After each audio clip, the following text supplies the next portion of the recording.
Bueno, chicos, ¿empiezo yo? Sí.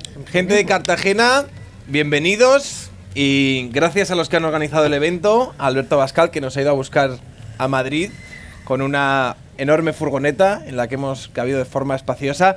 Gracias a todos por venir, gracias a Héroes de Cavite por organizar esto y por invitarnos. Youtubers por la Hispanidad. Ha habido bastante revuelo por las redes sociales. Cuando nos anunciaron salieron nuestras fotos, hicieron hincapié en nuestra alopecia incipiente y en nuestro conocimiento sobre la historia de España. Se preguntaron por qué, por ejemplo, por qué estoy yo aquí. Y yo les dije que tampoco lo sabía, pero no venís a escucharme a mí hablar de hispanidad, eso lo sabemos todos, porque los que me conocéis, yo tengo un canal en YouTube que se llama Un Tío Blanco Hetero. Hablo de muchos temas, la hispanidad no es uno de ellos, pero estoy aquí, por lo menos tengo don de gente si puedo presentar a gente que realmente sí sabe de lo que habla. Y entre ellos están, iban a ser 4 grandes nombres, ahora se han quedado en 3 grandes nombres. 2 y medio. 2 y medio. 2 y medio, sí. 2 y medio por... ¿Quién es el medio, tío? Eso ya va, te lo dejo a ti. En primer lugar, empezando por mi izquierda, tenemos al gran Fernando Díaz Villanueva, que es el periodista que hace la contracrónica, también es historiador, acaba de sacar un libro ahora que todos os debéis comprar, aunque creo que solo hay 3 o 4 ejemplares. Se llama La Contrahistoria de España y es un libro que realmente merece la pena. Mira, hay gente levantándolo. ¡Yo lo tengo! Bien, sois uno de los pocos afortunados que lo vais a conseguir. Por otro lado, tenemos a Santiago Armesilla, que es politólogo y da clases en una universidad, que nos va a decir él ahora mismo. No lo puedo decir. ¿No lo puede decir? Perfecto. Y también ha escrito un libro, varios libros. Uno de ellos, por lo menos, lo tenéis ahí, que es sobre Gustavo Bueno y el marxismo. Tengo que decirte que no me lo he leído, pero lo tengo pendiente cuando me ponga con... ¿sabes? Y por último tenemos a Javier Donce, que es... Rubio, Donce. Javier Rubio Donce. Joder. Donce, en realidad es Donce, con tilde en la E. Bueno, Javier Rubio Donce, que es uno de los creadores del canal hispano de divulgación histórica con más seguidores de YouTube, Academia Play. Oye, pero un aplauso para todos los demás. No, lo he hecho así aposta para... muy lucido No, porque esto, tú vas pero a los ser, demás tú vas a también ser el se primero que va a hablar, entonces quiero poner toda la presión muy sobre bien. ti. No, evidentemente, Santiago Armesilla y Fernando Díaz Villanueva también se merecen un aplauso. Bueno, tú me has dicho antes que, aparte, escribís artículos en Facebook. Me has dicho, cada vez que escribimos un artículo, se nos llena de comentarios de gente, sobre todo cuando habláis de la historia de España, preguntándoos, es que vinisteis aquí, nos trajisteis enfermedades, matasteis a nuestra gente, ¿no? Así es, sí. Olíais mal, Olíamos mal, sí. todas estas cosas. Nos robasteis el oro. Nos robasteis el oro. Rencorosos, ¿eh? Sí. Rencorosos. Pues, En fin. Pues sí, así es. Nosotros, bueno, aparte del canal de YouTube, tenemos una web donde a diario la actualizamos, tenemos muchos colaboradores y, claro, esos artículos los subimos a las redes sociales, los subimos principalmente a Twitter y a Facebook.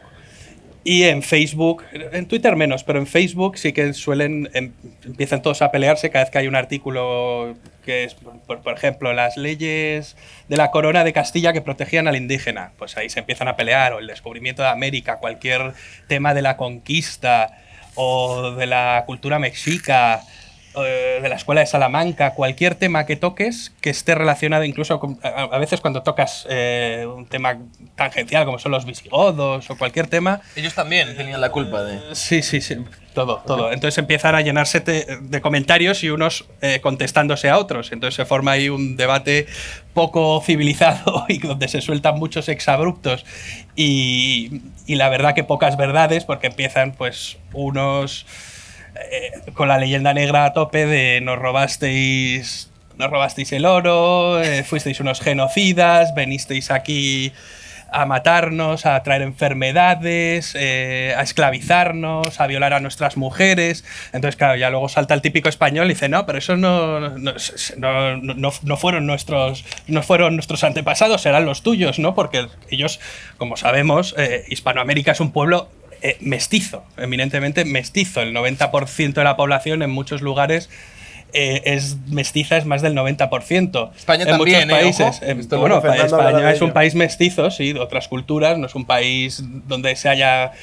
Bueno, sí, obviamente llegaron de América también los mexicas y los incas y un montón los tlaxcaltecas, porque se cruzaron con los españoles y muchos vendrían aquí, pero bueno, en España somos un país mestizo de íberos, visigodos, germanos, judíos, árabes, romanos, cartagineses. Pues hay un poco de todo, pues sí, somos una cultura mestiza y eso es lo que ha exportado España, igual que exportó Roma. Como decía Gustavo Bueno, España es un imperio, que esto hace mucha gracia muchas veces en Twitter, estas categorías, que son categorías dialécticas, esto Marmesilla lo podrá contar mejor, nunca maniqueas, todos los imperios tienen actos de depredación y actos de generación, pero yo creo que cuando haces historia comparada, el imperio español es muy diferente a otros imperios, como el imperio británico, en su forma de llegar a América y colonizar. Se utiliza el verbo colonizar, pero realmente lo que hicieron los españoles es ahí establecer pues exportaron básicamente lo que tenían en España, crearon nuevas Españas. De hecho, México se llama Nueva España, pero crearon virreinatos. No es un modelo colonial extractivo, colonia, metrópoli, como puede ser el Imperio Británico. Pues en las Indias lo que se hizo es replicar la cultura, llevar la lengua, mestizarse. Eso es lo que principalmente hizo el Imperio Español, y eso es algo que intentamos nosotros divulgar en nuestros artículos y claro, pues esto sienta muy mal y se producen estos debates que suelen tener pocos argumentos, pocas razones y mucho prejuicio y resentimiento absurdo, porque es que realmente están tirándose piedras contra su propio tejado, porque ellos son descendientes de aquellos españoles que fueron a hacer la conquista. ¿Tú crees que esto es algo nuevo o esto es algo que se lleva macerando durante muchos años? Esto es algo nuevo. Bueno, porque yo sí que noto que, independientemente de que podamos hacer toda una cronología de cómo se ha gestado la leyenda negra, sí que puedo entender que en los últimos años, sobre todo, ha habido ciertos brotes de un indigenismo muy loco. Sí, pues esto principalmente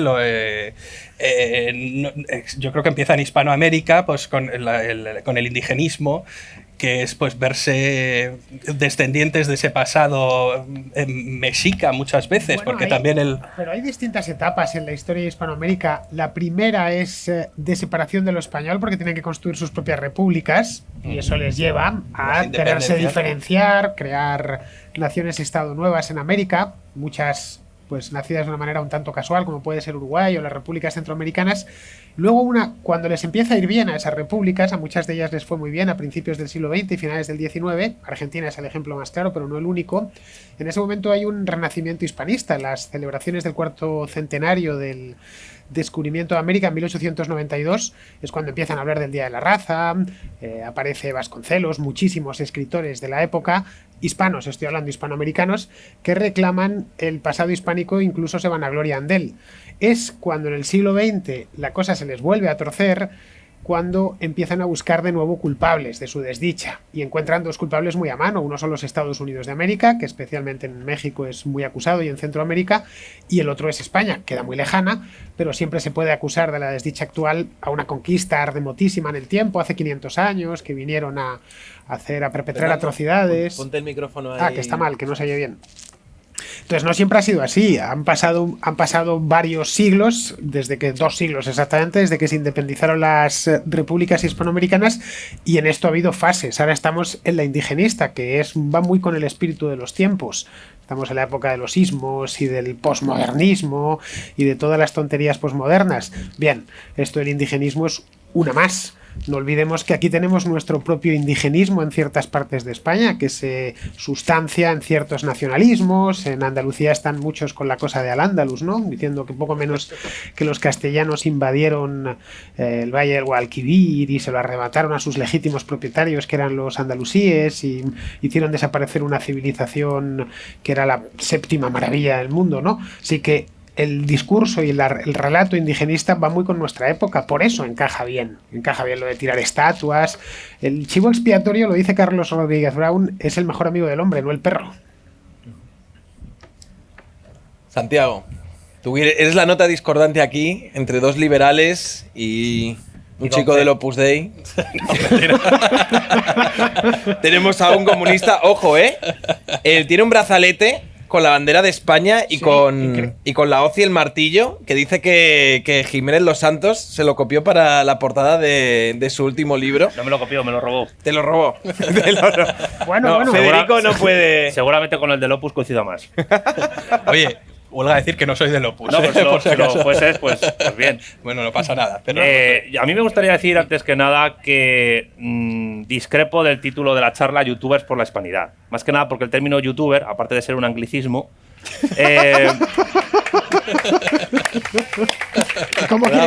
¿Cómo quieres llamarlo? Eso es lo que voy a explicar ahora. Youtubers es toda persona que tenga un canal de YouTube, lo tenga monetizado o no, o lo use pues para poner vídeos de su perrito.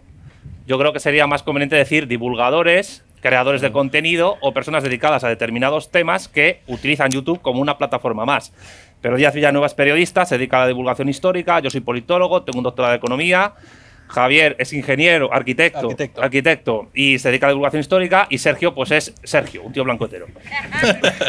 Que está muy bien. Y se dedica a la crítica de ideas. Creadores de contenido por la hispanidad. Creo que creadores de contenido. Como politólogo, muy bien, pero como marketing. No, creo que generadores de contenido. Marketing es una palabra inglesa. Oye, no la campanita. Pero en todo caso, yo lo que personas quería. Que se dedican a cualquier tema por la hispanidad. Yo creo que ese es el personas por la hispanidad. No, personas que se dedican Seres a Homo tema. sapiens por la hispanidad. Cosas por la hispanidad. Cosas por la hispanidad. Eso. Bueno, cosas orgánicas. Lo que yo quería decir es que, dicho esto, eso que se llama hispanidad, que sería básicamente la comunidad de naciones y personas que en el mundo hablan español, que son cerca de casi 600 millones de personas, a los que yo por mi parte incluiría, en tanto que vienen de la misma raíz lingüístico-cultural, a los países de lengua portuguesa, porque no hay que olvidar que tanto el Condado de Castilla como el Condado de Portucale se escindieron del Reino de León, que viene el Reino de Asturias, y es ahí donde empieza esta civilización, que podríamos llamar iberófona, el término de Durantez Prados. Forma un conjunto global de más de 800 millones de personas en los 5 continentes que hablan 2 lenguas que son las únicas universales mutuamente comprensibles, lingüísticamente hablando hasta en un 90%. Y si bien es cierto que el ortograma, en términos de Gustavo Bueno, del Imperio Portugués fue más depredador que generador, aunque el nuestro con los Borbones fue poco a poco adquiriendo un carácter más colonial, nunca al nivel de neerlandeses ni británicos, eso también es cierto, pero difería mucho desde los austrias. Lo que sí es verdad, y yo esto es una tesis que manejo cada vez con mayor ímpetu por mi parte, es que eso que se llama hispanidad son los restos del naufragio de una civilización que representó en un momento dado, entre finales del siglo XV y finales del siglo XVIII, principios del XIX, un proyecto de modernidad alternativo al que triunfó. Ese proyecto de modernidad alternativo fue derrotado por otra modernidad anglosajona, protestante, capitalista e industrial, que logró imponer como relato, como ideología, porque la leyenda negra es eso, una ideología, en las clases hegemónicas de esas naciones que derivaron de la derrota, del naufragio de esa civilización, ese discurso para, entre otras cosas, justificar esa construcción de esos estados. Que no es exactamente cierto que algunos fueran prósperos, porque en la Argentina de principios del siglo XX, el área de Buenos Aires era muy rica, mientras que en el interior de las provincias vivía gente tremendamente pobre. Los que luego fueron, entre otras cosas, los descamisados que se unieron a las filas del peronismo. En todo caso, esa modernidad derrotada, y esto les va a gustar tanto a los que estén aquí que sean marxistas como a los que estén aquí que sean hispanistas y lectores del Quijote. Fue Marx en El Capital, en una nota a pie de página, quien mejor explicó con una sola frase por qué cayó el Imperio Español. Y Gustavo Bueno dijo que Don Quijote era el espejo de la nación española. algo que el propio Cervantes expresa en los tomos del Quijote. La frase con la que Marx describe esa caída es la siguiente, la repito muchas veces, hay alguien que la ha escuchado más de una vez. Ya Don Quijote pagó caro el error de creer que la caballería andante era compatible con toda forma económica de sociedad.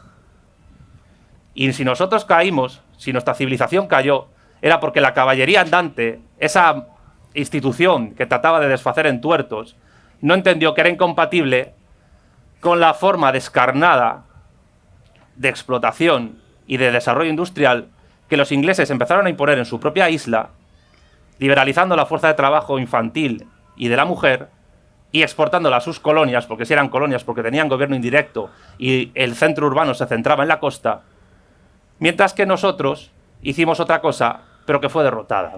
Y lo que yo cada vez defiendo con más ahínco es que si esa modernidad alternativa que fue derrotada se puede reconstruir, tiene que hacerlo contra aquella modernidad que triunfó.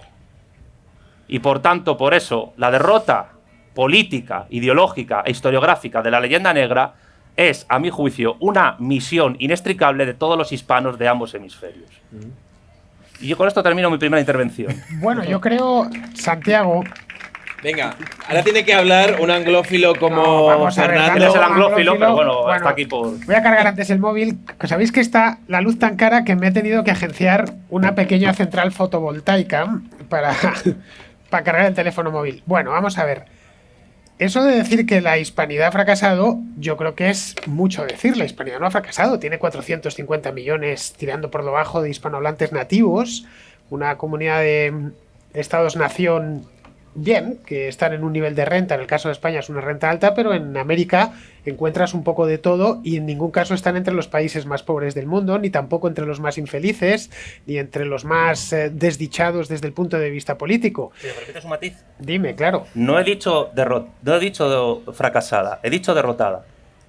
Es decir, Bien, evidentemente un conjunto civilizatorio Pero es que no Espera, es que el matiz es importante, porque no puedes poner en mi boca algo que no he dicho. Es derrotada por un imperio, el británico, que no tiene competidor en ningún caso en todo lo que es el grueso de los 3 primeros cuartos del siglo XIX. Ni una sola potencia europea, ni siquiera Estados Unidos, puede competir a escala económica, industrial, ni de desarrollo tecnológico y científico con el imperio británico. Muy tardíamente, Estados Unidos y la Alemania unificada por Bismarck puede compararse con los británicos. Pero los británicos, en sus dominios que van organizando, que tienen su tope de extensión después de la Primera Guerra Mundial, pero al mismo tiempo que logran intervenir en otros territorios que no controlan, pero que los cuales manejan indirectamente, como es Hispanoamérica, a través del comercio, de la ideología del libre comercio, o como es en China, que la convierten de facto en una colonia suya, a través de las guerras del opio, o su intervención en la rebelión de Taiping, o su intervención en la rebelión de los Boxers, es un imperio que en esa construcción, en esa derrota nuestra, que no fracaso, en eso a lo mejor estamos de acuerdo, lo que hacen es básicamente subordinarnos culturalmente en los términos de Marcelo Gullo, que por cierto ha venido aquí y luego tendrá una presentación de España, la primera globalización, que espero que puedan estar ustedes presentes. Esa subordinación cultural no implica nuestro fracaso, implica nuestra derrota. Seríamos un fracaso si hubiéramos desaparecido como civilización, como ocurrió con el Antiguo Egipto. Bueno, La cuestión es que estamos vivos, pero estamos en amenaza constante. Joder, amenaza. Estamos en amenaza. Sí. Estamos. No. Estamos en amenaza constante por dos cosas. Primero, es cierto lo que tú dices de que hay un crecimiento demográfico de lo hispano en el mundo, particularmente en Estados Unidos, pero también es verdad que, por ejemplo, el idioma español entre generaciones en Estados Unidos se pierde, mientras los abuelos lo siguen hablando. Los nietos pierden el idioma y hablan inglés porque tienen que buscar trabajo y porque lo ven como algo denigrante para que su fuerza de trabajo sea contratada, mientras que a duras penas la generación que está entre medias tiene que hacer de traductor en muchas ocasiones. Con lo cual, demográficamente crece lo hispano, pero culturalmente en Estados Unidos no crece tanto como parece. Aunque los Estados Unidos se lo toman como una amenaza. Y de ahí el derribo de estatuas de Fray Junípero Serra, entre otras cuestiones. Yo no sé las cifras, pero yo creo que en Estados Unidos el español está creciendo. Pero no está creciendo tanto como se dice. Es decir, ahora mismo en Estados Unidos hay cerca de unos 50 millones de hispanoparlantes, pero el número de personas hispanas de origen, o latinos como los llaman allí, es muchísimo mayor. Pero muchos no tienen ni idea de hablar inglés. Hay casos de personas famosas muy clásicas. Yo tengo una pregunta para ti, Santiago. Espera, que se me había puesto. Era un matiz a pie de página, claro, de esos de libros sesudos, ¿no? Muy largos. Vamos a ver, lo hispano no ha sido ni derrotado ni ha fracasado. Simplemente, pues tuvo su momento en la historia, ya está. Es decir, nuestros antepasados llegaron muy lejos, aprovecharon su momento en la historia, le sucedieron posteriormente los británicos, con cierto tiempo, con un cambio de actor hegemónico mundial que fue el siglo XVIII. Los franceses lo intentaron y no lo han conseguido en ningún momento, los alemanes lo intentaron también, y los británicos, que tanta tirria les tiene Santiago, pues en fin, llevan 100 años perdiendo territorio e influencia mundial, porque no desde... les reconozco su inteligencia y su grandeza estratégica, pero hay que reconocer que el coste humano, bélico y económico de esa grandeza, por lo menos en el siglo XIX, costó casi 70 millones de hambrunas en la India, en el Raj británico, que lo utilizaban básicamente como un campo de exterminio, más casi cerca de 80-90 millones de muertos en el resto de sus dominios, campos de concentración en Kenia. Santiago, al igual que yo procuro evitar juicios morales, no hago juicios morales. Yo hablo de hechos. Yo no quiero hacer juicios morales a los españoles de hace 5 siglos, tampoco se los hago a los ingleses de hace siglo y medio. Evidentemente me limito a conocer lo que sucedió en la India, a constatarlo y a extraer conclusiones y enseñanzas de ahí para que me ayuden a explicar, entre otras cosas, por qué los ingleses salieron de la India en 1947. Pero los ingleses del momento presente no son responsables de lo que hiciesen sus antepasados en 1850 en el Raj. Así que eso tampoco me vale de nada. Es que nosotros no somos responsables de lo que ocurrió hace 500 años en América, pero sí somos herederos de aquello. ¿Cómo que somos herederos? Somos herederos de aquello, porque evidentemente, como dice Marcelo en Madre Patria, acabar con un estado antropófago que mataba cerca de 20.000 personas al año en sacrificios humanos y se los comían a través de una casta sacerdotal y una nobleza deleznables que además explotaban a su pueblo, eso lo siento, pero es algo de lo que enorgullecerse. Mira. Y si yo fuese británico no podría enorgullecerme en ningún momento de haber provocado 3 hambrunas en la India que generaron más de casi 75 millones de muertos. Y si ya que hablamos de cuando se fueron de la India y cómo destrozaron y metieron en una guerra tremenda a Pakistán y la India, lo único que puedo decirte es que los británicos, si a algo se han dedicado en toda su historia, es a la rapiña y a la piratería. Y esto no es un juicio neutral, evidentemente, pero lo que está claro es que si por algo se han caracterizado los británicos es porque han tratado, y lo han conseguido, construir un imperio muy poderoso, hay que reconocerlo, pero a costa de destruir el que había en América nuestro. Y la historia no es neutral, Fernando, evidentemente. La historia es objetiva porque hay hechos objetivos. Pero si alguien estudia historia no puede creerse que es un científico que está estudiando átomos o elementos químicos. El historiador tiene que tomar partido. No, eso no, entonces no es un historiador. Un historiador no toma partido, es un activista. Ya está. Pero un historiador no toma partido. Un historiador simplemente trata de entender lo que pasó, por qué pasó y, si es posible, hacer una cronología lo más precisa posible de lo que pasó. Esa es la labor del historiador. No, esa es la labor del historiador. A partir de ahí puede extraer enseñanzas, puede interpretar lo que sucedió en una u otra dirección. Sus interpretaciones, evidentemente, son falibles. Puede estar equivocado porque no toma en cuenta esto o aquello, pero con la historia no se toma partido. La historia, por más que la utilicen los políticos como campo de batalla, no debe de ser un campo de batalla. Buena parte de los problemas que arrastramos en España, de un tiempo a esta parte, sobre todo, es que empleamos la historia como campo de batalla. Y se trata de identificar a unos españoles de hoy, españoles del presente, que no conocieron el franquismo, como es el caso de la mayor parte de los que estamos aquí, pues meternos en el saco de los franquistas o los antifranquistas, o de los que estuvieron a favor del bando nacional y del bando republicano en la guerra civil. Eso es utilizar la historia como un campo de batalla, eso es tomar partido. No, el historiador no toma partido, no puede tomar partido. El historiador es un experto en esa disciplina y tiene que, mediante las fuentes primarias, los vestigios que se encuentren, su propia cabeza, procesar la información disponible, extraer conclusiones. Nada más, pero no toma partido porque yo no puedo tomar partido. Es como si me dices que me decante por los cartagineses o los romanos. Evidentemente la lengua que hablo viene del latín, así que yo soy un producto en última instancia de que aquí... En el caso de la leyenda negra, ¿por qué hay que tomar partido? No hay que tomar partido, hay simplemente que decir que ciertas cosas relativas a la imagen del Imperio Español a lo largo de los últimos 4 siglos de historia son falsas. Constatar las falsedades. ¿Y otras son verdaderas? ¿Cómo que si otras son verdaderas? Entonces, si no tomas partido por las partes de la leyenda negra, Santiago, dime cuáles partes de la leyenda negra son verdaderas. Por ejemplo, la leyenda negra creada en Holanda se crea en un momento en el que los tercios españoles, aunque no estuviesen formados en su mayor parte por españoles, pero su general sí era español, el caso del duque de Alba, estaban perpetrando atrocidades.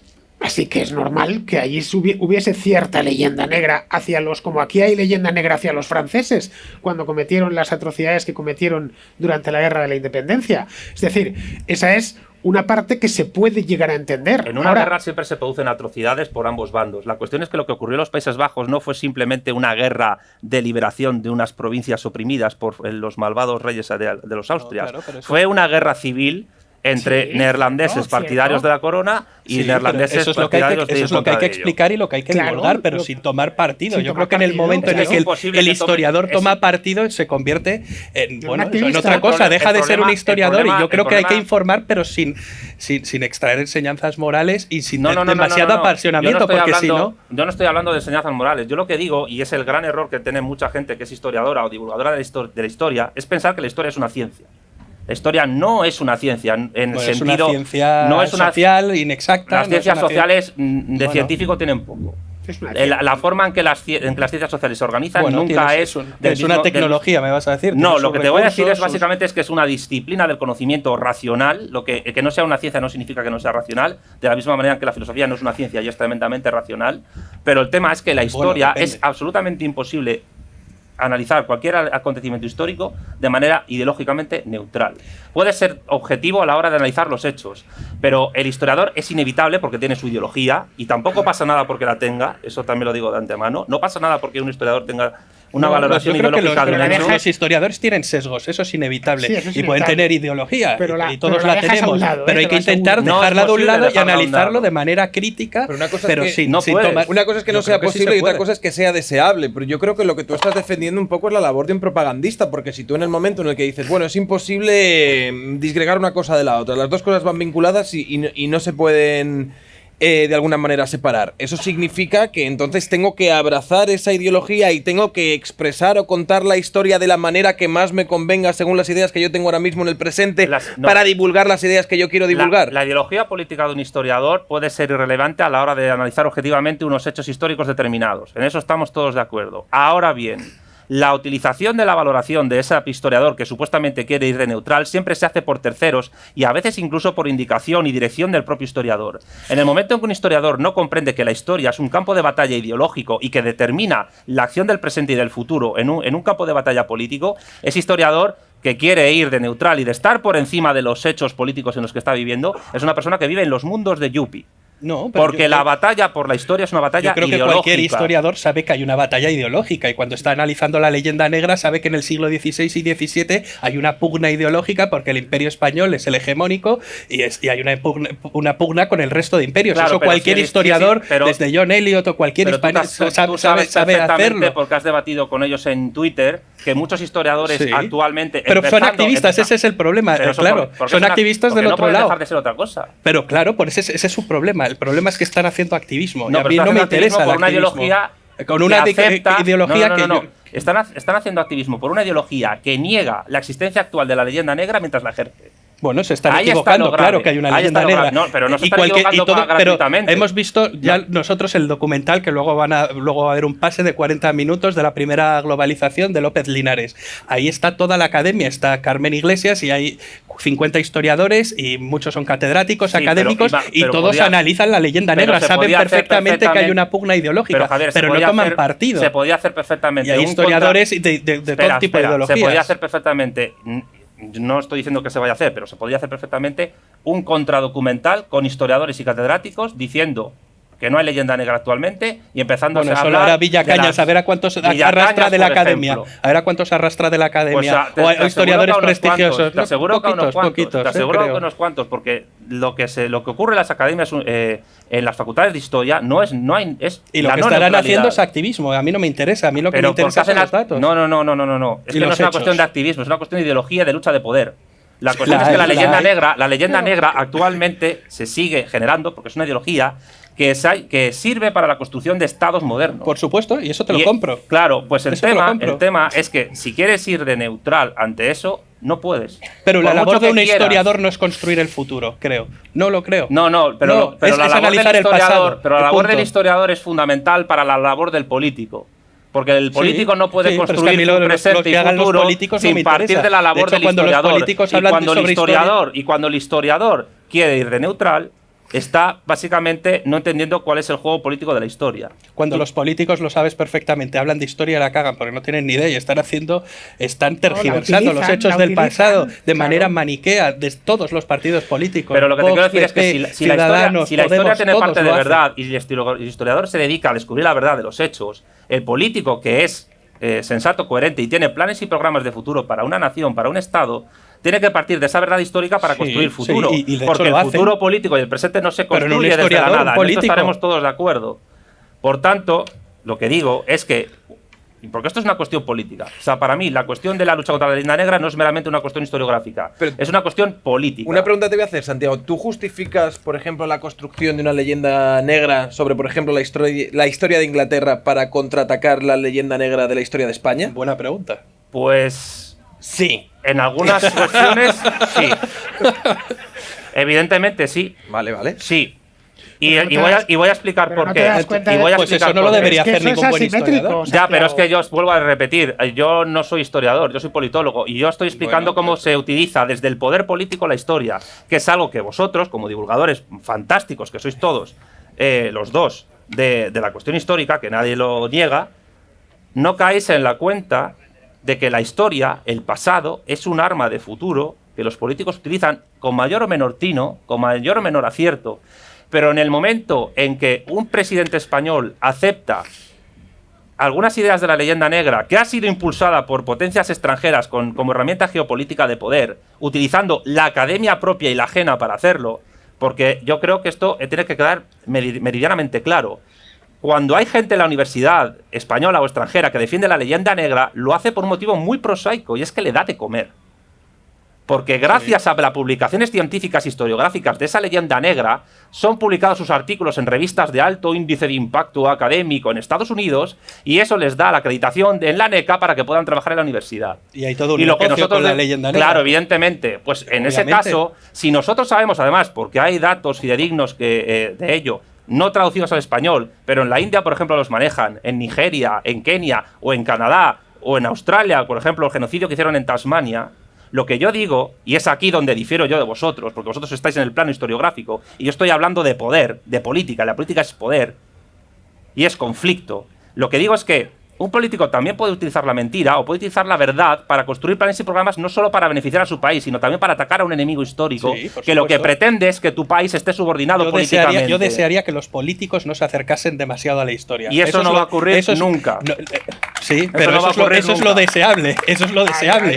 Obviamente, y los historiadores que se dediquen a hacer historia y los divulgadores a intentar de ser lo más aséptico posible para no posicionarse ni en un bando ni en otro. Yo no estoy diciendo eso, yo te estoy diciendo el uso que se hace de la historia como herramienta política. Claro, y a mí no me gusta ese uso. Pero te guste o no. Porque por eso existe el indigenismo, entre otras cosas. Por eso existe yo creo que aquí lo que nos indigenismo, encontramos es en el choque lógico entre un politólogo y gente que se divulga a la divulgación histórica. Arquitecto. Bueno, ya, pero por eso. Pero politólogo es él. Sí. Eres historiador al final. Antes de que me definas. Una cosa es tu formación académica y otra cosa es a lo que te dediques. De hecho, hay muy buenos historiadores que no han estudiado historia. Bueno, yo soy de formación académica histórica, pero luego me dedico al periodismo toda la vida. A veces me lo preguntan, de hecho, ¿cómo puede ser que seas periodista después de haber estudiado historia? Porque el método es el mismo.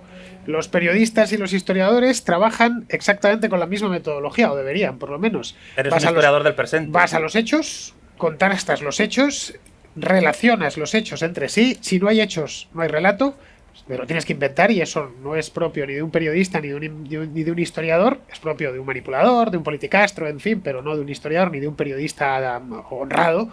Y a partir de ahí sacas interpretaciones y conclusiones que pueden ser erróneas, evidentemente, y por eso aparece otro tipo, otro historiador u otro periodista y te sacan las conclusiones inversas.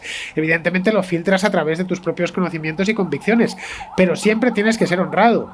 Yo puedo equivocarme y me equivoco porque llevo 20 y tantos años en este oficio haciendo una apreciación, porque me faltaba por conocer, por ejemplo, un hecho que me había permanecido oculto mientras hacía la investigación. Luego me lo descubre un colega y automáticamente rectifico, pues es cierto, esto es así, yo lo desconocía.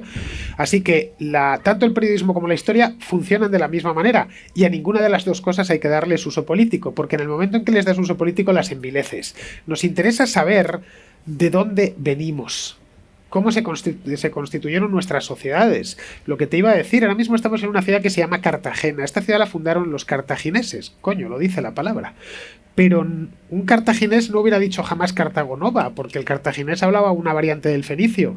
Hubiera dicho Cart Hadash, que es como se decía en cartaginés. Son los romanos lo que le ponen Cartago Nova. Nosotros somos herederos de aquellos romanos. Hablamos esencialmente su lengua con muchas transformaciones después de 2000 años. Vamos, que somos romanos del siglo XXI, al menos desde el punto de vista cultural. ¿Tengo yo algún tipo de manía a los cartagineses? No, ninguna, cero. Solo faltaba. Yo quiero entender por qué llegaron aquí, por qué hicieron un puerto aquí, qué les llevó a establecerse aquí y no en otra bahía de esta costa, qué es lo que se hizo desde aquí. En fin, me ayuda a entender bastante que el puerto de Cartagena exista como tal. Ahora, necesito saber muchas más cosas, necesito irme, como diría Brodel, al primer tiempo de la historia y ver cómo se formó esta bahía primero. Es una bahía bastante espectacular, casi pensada para ser un puerto. Me tendría luego que ir al segundo tiempo de la historia, las grandes corrientes, y luego ya iría al tercer tiempo de la historia, es decir, al eventual, a las cosas que han ido sucediendo. Entonces vería cómo aquí, pues, los romanos y los cartagineses se enfrentaron durante las guerras púnicas. Uno le birló la ciudad al otro y le cambió el nombre y lo llamó Cartago Nova, y así hasta el momento presente, que tenemos delante pues a cartageneros, es decir, a herederos más o menos directos, no necesariamente directos porque ha pasado mucho tiempo, de aquellos hechos históricos tan remotos. Bien, como ves, es un relato construido sobre hechos. No veo dónde tiene que entrar la política en esta historia, a no ser que quieras utilizar esos datos que yo te he dado para construir la identidad cartagenera y montarte aquí, pues qué sé yo, una república independiente como aquel cantón de 1873 que afortunadamente no derivó en una cuestión romántica de somos diferentes a los de Murcia, ¿no? Pero la analogía entre un cantón o la analogía entre una ciudad y con una nación es errada Santiago, en base. Santiago, y te explico por qué. Yo no estoy diciendo que un historiador no tenga que ser riguroso a la hora de realizar su disciplina y su metodología, en ningún momento. Lo que digo es que si el historiador espera que no se instrumentalice políticamente lo que hace, aunque sin la instrumentalización puede ser en base a verdades, ese historiador, pues básicamente no entiende cómo funciona el mundo. Y la cuestión es que la leyenda negra, en tanto que ideología, actualmente sigue existiendo, sigue propagándose en otros estados, incluidos hispanoamericanos, y también por las élites gobernantes en España, porque las da prestigio y les permite comer, y por tanto, un proyecto político, planes y programas políticos que en España puedan servir para levantar el país y evitar, entre otras cosas, su disolución, en Europa, por ejemplo, implicaría, entre otras cosas, utilizar la historia, también basándose en la verdad, no tiene por qué ser mentira, no tengáis miedo ante este hecho, para poder construir unos planes y programas que vayan en una dirección opuesta en la que estamos. Santiago... Y la cuestión es que Sergio lo ha indicado. Por formación profesional o académica estamos en planos distintos. Vosotros estáis hablando desde un plano historiográfico, aunque no hayáis estudiado historia. Yo os considero historiadores. Sí estudié historia. Bueno, pero no sé si has acabado la carrera. Sí, sí. Pues entonces eres historiador de las dos cosas, de jure y de facto. Javier lo es de facto. Pero la cuestión es que, porque yo insisto, se puede ser un muy buen historiador sin necesidad de haber estudiado la carrera de historia. Eso por supuesto. Pero la cuestión es que el poder político utiliza la historia y utiliza el pasado, sea verdadero o sea falso, como instrumento para construir, frente a amigos y frente a enemigos, un proyecto político. Así funciona la política. Pero es que aquí... Déjame que termine, por favor. Lo que quiero decir es que si tomamos la leyenda negra simplemente como un debate entre historiadores, no vamos a entender exactamente cuál es su función ideológica. Y su función ideológica es la de subordinar a España frente a terceros. Y yo por eso ahí reivindico, entre otras cosas, sí, vuestra labor como historiadores, que me parece magnífica en muchos casos y la celebro, es para aplaudir. Y yo creo que aquí han venido seguidores vuestros para, digamos, homenajear esa labor, y yo la reconozco. Pero tenéis que tener en cuenta que el gran problema de España es que no hay políticos de talla que utilicen la batalla que vosotros a nivel de historiografía estáis haciendo para a partir de ella elaborar planes y programas políticos, económicos, educativos, académicos y docentes para levantar un país que se está muriendo. Que se está muriendo porque se está disolviendo. Hay una cosa que te quiero preguntar. Eso es lo que no estáis entendiendo. Bueno, una pregunta. Que mi discurso, cuidado, y acabo, no es incompatible con lo que vosotros decís. Que el público no se vaya con esa sensación. Lo que estoy diciendo es que hay que utilizar la labor que vosotros estáis haciendo para un proyecto de futuro de nación. Yo te voy a poner en una contradicción. Por ejemplo, cuando John Eliot, que ha analizado la leyenda negra, o Henry Kamen, que lo empezó haciendo muy bien, yo creo que ahora es un poco negro legendario, o Joseph Pérez, que es francés, bueno, los dos ejemplos primeros son británicos. Sí. Si ellos se posicionasen como activistas, como políticos o como británicos que son, deberían estar haciendo una historia favorable a Gran Bretaña. Sin embargo, se ponen a estudiar historia, ven los hechos, los constatan y se dan cuenta de, bueno, aquí ha habido un error histórico, que ha habido una pugna, ha analizado esa pugna que ha habido, ellos son herederos del Imperio Británico y se han dado cuenta de, oye, bueno, hay que decir la verdad. Y la han dicho. Eso. Esa es la labor de un historiador. Ellos, entonces, son buenos historiadores, están haciendo bien su trabajo. Pero la labor. Igual que un periodista también, cuando se pone a analizar la verdad, yo prefiero un periodista que no esté casado con ninguna ideología ni con ningún partido político, porque entonces, sobre todo con alguna ideología, me da igual que tenga, pero sobre todo que no esté casado o a sueldo de un partido político, porque si no, no va a hacer buen periodismo. Y ejemplos conocemos muchos de uno y otro lado. Yo no quiero un Javier Negre, un Antonio Maestre. Yo quiero un periodista serio que sepa analizar los datos y que si a lo mejor el tío es de derechas, pero su partido lo hace fatal, que lo diga. Eso es lo que necesitamos, yo creo, y que necesitamos buenos periodistas y buenos historiadores. Yo no niego eso.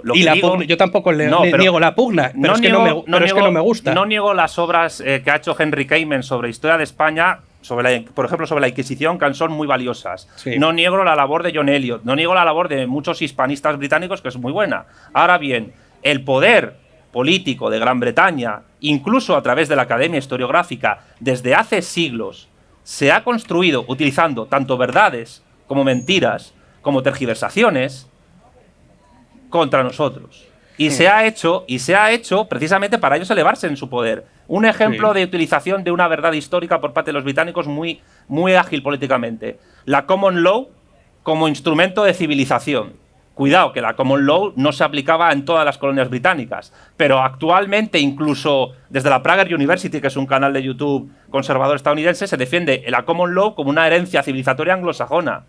Pero es que el problema es que esa herencia civilizatoria anglosajona está construida sobre hambrunas en la India, en Irlanda, sobre el exterminio de indios, y eso son verdades, eso no son mentiras. ¿Pero no crees que para luchar contra la verdad no es mucho mejor que no tomar partido? Porque yo creo que si a ti se te ve la ideología, se te va a percibir con un activista, entonces te van a decir, claro, este tío está analizando esto porque es un activista, entonces no nos vale. El problema no es ese. El activismo creo que no se lucha con activismo, se lucha con la verdad. ¿Será que no me estoy explicando bien? No, sí, yo te estoy entendiendo perfectamente. No me estás entendiendo si estás diciendo que hay que combatir la verdad con activismo. No, lo que yo digo es que las verdades o las mentiras utilizadas por los otros, y voy a ponerme en plan ingenuo, se pueden combatir con verdades calladas y que ellos no quieren decir. Verdades contrastadas por historiadores, muchos anglosajones, pues la labor de un y muchos historiador en la es sacar India. la verdad. Sí, pero es que la labor del político español es utilizar esa historia para decir, cuidado que los británicos nos han hecho esto. Bueno, y ellos estarían haciendo buena política. Por favor, el otro día estuviste comentando en tu perfil de Twitter un vídeo de casi 2 millones de visitas sobre la Inquisición española, hecho por un canal anglosajón, donde básicamente hablaban de herramientas de tortura que nunca utilizó la Inquisición en España. La cuna de Judas, la dama de hierro, Pues digo yo, señores historiadores, señores políticos españoles, ¿por qué no hacen vídeos sobre cómo utilizaban los británicos el Raj británico a nivel administrativo y cómo provocaban hambrunas? ¿Por qué no hacemos vídeos sobre las hambrunas, las 2 hambrunas en Irlanda que provocaron 3 millones de muertos? ¿Por qué no hablamos del exterminio de los pueblos originarios de Tasmania por parte de los ingleses? ¿Por qué no hablamos de cómo Australia se convirtió en la cárcel más grande del mundo? ¿Por qué no hablamos de los indios que murieron en Canadá matados por los anglosajones? El tema es ¿por qué no hay cojones para utilizar una verdad contra un enemigo histórico nuestro? Santiago, eso es lo que a mí me fastidia. Santiago, hay una cosa que te voy a preguntar.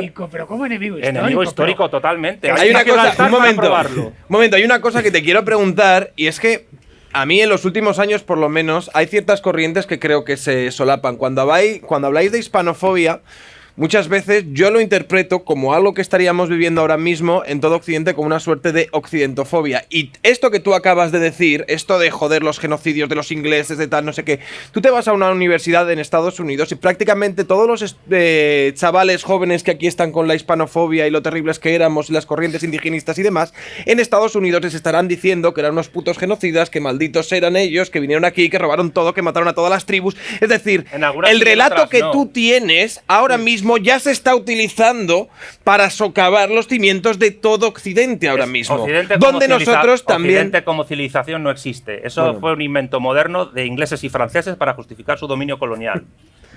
Eso en donde no somos incluidos, por lo tanto. Nosotros, para empezar, no entramos en el canon occidental clásico que han construido ellos. Tú eres oriental, tienes los ojos. No, es que. No, vamos a ver. Los que manejan la idea de Occidente a nivel civilizatorio, ¿quiénes son? Estados Unidos, el mundo anglosajón, Francia, Alemania, el Benelux, lo que es Europa Occidental, pero nosotros estamos fuera. No los entienden como ese canon. La cuestión es que, también, cuidado, hay algunas universidades anglosajonas que manejan esas informaciones que dices tú y hay otras que las obvian completamente. Y la prueba es que los derribos de estatuas de Fray Junípero Serra y de Colón, estatuas de Churchill, pero muchas menos. Y de Washington. Hombre, evidentemente porque ellos han abierto una puerta. El movimiento Black Lives Matter, pero ellos han abierto una puerta. Pero lo que no puedes pensar es que el derribo de una estatua de Winston Churchill por parte de unos universitarios en Inglaterra, que puede deberse, entre otras cosas, a que condenan todo el colonialismo occidental, no impida que esos estudiantes metan en el mismo saco imperios modernos que no tienen nada que ver en su política. No tienen nada que ver, pero bueno, y ahí es donde hacen entra, brocha gorda, pero meten a todos, pero no dicen hay que ir a por los hispanos, porque es el no, yo no van digo a por que, todos. Van a por Churchill y van a por los founding fathers, he dicho una palabra en inglés, a por los padres fundadores. Claro, eso pasa. Youtubers por la hispanidad, chicos. Al mar, venga, con él. Fernando, querías hablar. A ver, Santiago, que estás aquí pegándonos un patrioteo que, vamos, que de padre muy señor mío, un patrioteo no, aquí de los malos yo simplemente estoy señalando una cuestión de la que vosotros paséis olímpicamente, que es el uso político de la historia. No, porque es que la política nos la trae flojísima, Santiago. No soy historiador, no somos políticos, un ser de luz, etcétera. Somos gente de bien, no nos dedicamos a la política ni lo haremos. Yo escribo sobre Hernán Cortés y me da igual el uso que se haga. Bueno. Lo que haga Pedro Sánchez con Hernán Cortés a mí me da igual, porque soy un historiador que escribo libros, hago la contrahistoria y es un tío guay. Bueno, no va así la vida, macho. Tú estás hablando de la leyenda negra en presente. Porque es un hecho presente. Vale, en presente, como una suerte de agresión que el resto del mundo, con especial del resto del mundo Déjame hablar, coño. No puedo dejarte hablar cuando estás diciendo cuando estás. Más que interrumpirme. No, hombre, evidentemente estás diciendo una cosa que no he dicho. El resto del mundo no. Hay países que no tienen esa leyenda negra incrustada en su ADN, por decirlo de alguna manera. Es muy difícil discutir con los Gustavo buenistas. Joder. Es muy complicado. Bueno, estás diciendo que esto es una suerte de agresión que estamos recibiendo, especialmente por los anglosajones, que nos quieren mal y claro, y es algo político y tal. Bien, yo la verdad es que a lo largo de mi vida he vivido en el extranjero y viajo bastante, acabo de estar en Inglaterra, de hecho, jamás nunca, he estado en Alemania también este verano, ¿no? Jamás nunca he sentido hispanofobia hacia mí, ni hacia mi cultura, todo lo contrario, lo que he recibido tanto en la América del Norte estoy hablando, la del centro y la del sur, por supuesto. ¿Ganas puntos de simpatía por ser español? Siempre simpatía, siempre, que si fiesta, que si una sonrisa, bastaba que decías soy español, y si vas a Tailandia más todavía porque ya te dicen español, Maradona, no, bueno, no exactamente, pero asocian lo hispano, el hecho hispano con algo alegre, simpático y poco problemático, los que no son hispano, y cuanto más se alejan, más simpáticos te ven. Yo no he visto hispanofobia, jamás la he padecido, nunca, cero. Nada más. Yo tampoco, Bien, he vivido en Estados Unidos también. Que en el pasado hubo hispanofobia, indiscutiblemente. Caray, pues la monarquía española fue realmente poderosa y le surgieron un montón de enemigos. Sobre todo en los siglos XVII y en menor medida el XVIII. Y a partir del siglo XIX, cuando el imperio colapsa, pues bueno, se evapora porque ya la monarquía española, España como realidad política deja de ser una amenaza y por lo tanto además España se mete y sus antiguos virreinatos en guerras civiles y en mil problemas políticos y dejan de ser importantes para el resto del mundo. Es decir, la España de Alfonso XIII no es una amenaza para el Reino Unido. ¿Para qué va a haber una hispanofobia? Que van de un país, digamos, que ha quedado disminuido que ha bajado a la segunda división. El problema de la leyenda negra no está en el extranjero, que ya digo, no existe. Es más, como bien ha dicho Javier, lo que tenemos es occidentofobia de un tiempo a esta parte. Es todo Occidente, es el que está equivocado, no solo España. Ferguson tiene un libro muy bueno sobre cómo... Al Ferguson, efectivamente, sí. Lo tiene muy bien estudiado. El problema no es tanto lo que tengamos fuera, que ya digo, yo nunca la he percibido y creo que, no sé si alguno aquí, pero yo jamás, sino que la leyenda negra la compran las élites españolas. Y desde entonces lo que tenemos son élites negro legendarias. Yo he percibido más desprecios por mi propio país de parte de los propios españoles que de los extranjeros a lo largo de mi vida. Pero hasta el momento presente. Somos malos, no sabemos hacer las cosas, somos un desastre, somos desordenados, somos sucios, a pesar de que las ciudades españolas están limpísimas, somos impuntuales, a pesar de que tampoco es un problema serio, sobre todo en comparación con otros países. ¿El qué? Bueno, pero porque he hecho el show este del bote. No. Es decir, que España es un país más, un país europeo, occidental, perfectamente equiparable con cualquiera del sur o el suroeste de Europa, con Portugal, con Italia, incluso con Francia.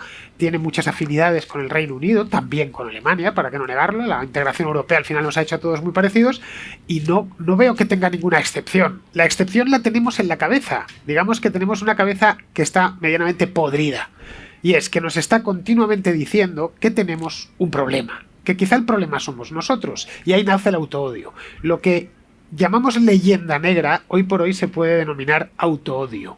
Lo que hay en España es autoodio. Lo que hay en las repúblicas hispanas, del otro lado del Atlántico, es autoodio. Es cuando allí vas a Guatemala, donde estuve viviendo un año, y te dicen que ojalá les hubiesen conquistado los ingleses. Porque hoy serían poco... ¿Y quién ha promovido esa idea? Bueno, poco menos... Fernando, y te voy a decir una cosa poco más. menos que Alto Ordubios y tendrían todos un Fort Tahoe y se irían a esquiar a Aspen. Una cosa.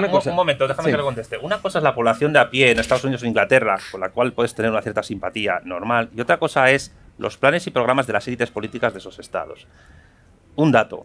Ahora mismo en el sur de Argentina y Chile hay un importante movimiento mapuche, indigenista, que está en algunas vertientes tratando de construir un estado independiente de Argentina y Chile situado en la Patagonia. ¿Sabes dónde está la sede de la más importante asociación mapuche? En Londres. Está la sede de mil cosas. No. Es que no es casual. No es casual que la sede de la asociación indigenista mapuche más importante del mundo esté en Londres. ¿Y cuál es la capital hispana del mundo, Santiago? A nivel de ciudad importante, la Ciudad de México. Está en Miami, tío. Donde van todos los artistas Miami españoles. Miami me lo confirmó, tío. Pero mira, es verdad, la capital gusanera cultural hispana del mundo, mal que nos pese, es Miami. Ahí. Bueno, vale, pues no. Pero la gusanera de Miami, entre otras cosas, es lo que ha impedido en muchas ocasiones que Estados Unidos invada Cuba, que eso es un tema para estudiar. Okay. Pero lo que yo quiero decir es que una cosa es la gente de a pie, de los estadounidenses o los ingleses, que evidentemente hay personas maravillosas, la mayoría, y por donde además hay una relación de amor-odio entre los ingleses y los españoles, que es evidente también. Y otra cosa es la cuestión política de las élites de poder, que siguen unas tendencias y unas tradiciones políticas que están ahí presentes desde hace tiempo. En el maravilloso viaje de coche que hemos tenido, donde nos hemos conocido personalmente, nos hemos peleado. Pero ha sido bonito, ha sido interesante. No nos hemos liado porque no ha habido tiempo. Pero lo que es cierto es que la leyenda negra está muy presente en un país como Holanda o en un país como Bélgica, donde todavía piensan que Guillermo de Orange era un justiciero que luchó contra un imperio invasor donde Felipe II se comía a los niños. Eso está incrustado en el sistema educativo neerlandés a marchamartillo. Pensar que la leyenda negra no existe actualmente o que no está presente en estados y que forma parte de su configuración como estados solo porque tú has viajado y has hecho Erasmus tardío y has podido intercambiar fluidos corporales con personas de otros lugares, no implica que las élites políticas económicas de esos estados no tengan pendientes planes y programas geopolíticos que busquen, entre otras cosas, pero no porque sean malas personas, es porque es que tiene que ser así para que esos estados puedan dominar. ¿Cuál es la amenaza? ¿Qué España? ¿Qué amenaza supone España hoy en día? Desde hace 200 años, un país plácido del suroeste de Europa con sus propios problemas, por lo demás, un país hoy próspero, soleado. ¿Dónde está el problema? ¿Dónde ha estado dando tumbos y exiliándose Puigdemont en estos años? Bueno, en Europa Occidental, en Europa Central, en Alemania. A ver, tampoco se puede decir que no exista la leyenda negra, como ha dicho Fernando, ni en Estados Unidos ni en los países hispanoamericanos. Es que no hay más que ver los comentarios que reciben nuestras publicaciones y te das cuenta de que hay muy furibundos y hay ciertos movimientos que los espolean, además. Eso es innegable. Yo creo que ni tan... O sea, no sé, no sé cómo lo veis vosotros, pero... Mi premisa, en resumen, para que quede claro, es la siguiente. Si nos movemos solo en el plano historiográfico, vuestra visión, lo que vosotros estáis exponiendo, puede ser acertado y puede ser interesante. Pero el tema es que la leyenda negra no es algo que se pueda dirimir única y exclusivamente en el plano de la disciplina de la historia, sino que es al ser una ideología, tiene que ser combatida desde la ideología. Pero que cada uno, desde la cada política. uno en su campo. Yo creo que vosotros en vuestro campo y yo en el mío. El mío es la política, es la politología. Y yo lo que digo es que una leyenda negra antiespañola tiene que ser contestada, no ya solo con la defensa de la verdad histórica, sino hablando de la verdad de lo que otros imperios occidentales o grecorromanos judio-cristianos, que prefiero yo decirlo así, entre otras cosas porque esa mal llamada civilización occidental o europea ya está prácticamente extendida en todo el globo. Pero yo creo que la leyenda negra ya no existe como existía en el siglo XVI y XVII para empezar, porque ya no somos un imperio dominante. No, entonces, pero somos un país que geopolíticamente somos un obstáculo para ciertos planos, planes pero no existe esa leyenda negra furibunda como había antes. Ahora, mira, de hecho, existe una leyenda negra antiamericana, existe una igual que existe una soviética, igual que existió los imperios hegemónicos. Incluso yo me he encontrado historiadores actualmente que han empezado a generar una suerte de leyenda contra Alejandro Magno, diciendo que era homosexual, que eso da igual, y diciendo que su imperio fue un desastre porque duró poco. Cuando no hubo en la Edad Antigua, salvando el Imperio Romano, un ejemplo de luminosidad tal como la que intentó Alejandro Magno. Duró poco Alejandro Magno. Sí, pero te digo que me he encontrado historiadores con sus artículos académicos de alto índice de impacto defendiendo que Alejandro Magno era lo peor de lo peor. Lo que quiero decir es que el Imperio Español fue derrotado, no ha fracasado porque los témpanos de aquel naufragio siguen existiendo. Y si la leyenda negra se utiliza políticamente ahora, es porque lo que se pretende desde ciertas instancias e incluso desde las élites y las clases dominantes de los estados hispanoamericanos que han quedado de aquello, lo que pretenden es utilizar la leyenda negra para que esa modernidad derrotada no se pueda reconfigurar. Y por eso la leyenda negra es un instrumento geopolítico de dominación. Y evidentemente yo lo que defiendo es que vuestras magníficas investigaciones, tanto la tuya como la tuya, a nivel de atacar a la leyenda negra, independientemente de vuestra voluntad, se utilicen políticamente para un proyecto político de país. Los ataques los hacemos con datos, simplemente decir. Y yo lo celebro, pero si a mí me parece maravilloso, si yo estoy encantada de teneros en relaciones sociales. Yo te voy a decir una cosa, Santiago. Hace unos años en España se hablaba sobre el resentimiento, las rencillas que teníamos hacia nuestros propios símbolos y hacia nuestra propia identidad nacional. Sí. Y mirábamos siempre desde algunas coordenadas con envidia cómo desde otros países, ¿no? Desde todas las coordenadas políticas, más o menos se respetaba por lo menos ciertos elementos de identidad nacional que eran comunes para todos. En Estados Unidos, gente de izquierda, gente de derecha. Lleva la bandera española, efectivamente. Sí, lleva la bandera de Carlos III, aunque yo cada vez tengo más críticas hacia este rey. Creo que ha sido uno de los reyes más negativos que hemos tenido. Esto puede ser discutible para Carlos III. Ahora ¿no? mismo, Carlos III, sí, vale. Ahora mismo, en la actualidad, sí que existen esas corrientes de autoculpa, de autoodio que nosotros en España llevamos arrastrando durante siglos, que creo que son más propias que externas. Ahora mismo en esos países esto se está empezando a cultivar. Y esto se está empezando también a permear dentro de las élites de estos países. Coño, simplemente que no. Si ahora, por ejemplo, nos vamos a Estados Unidos y ves uno de los grandes representantes de la gran izquierda ahora que viene en Estados Unidos, la Ocasio-Cortez, es una señora que abraza todo tipo de ideologías y todo tipo de corrientes que entienden Estados Unidos como un órgano de opresión y un supremacismo blanco y una cosa totalmente despreciable con lo que no estaría mal del todo acabar y desde luego nunca celebrar. Esto ahora mismo estaría sucediendo en esas élites. No lo niego. El matiz que yo hago a este planteamiento que tú haces, que es totalmente acertado, es el siguiente.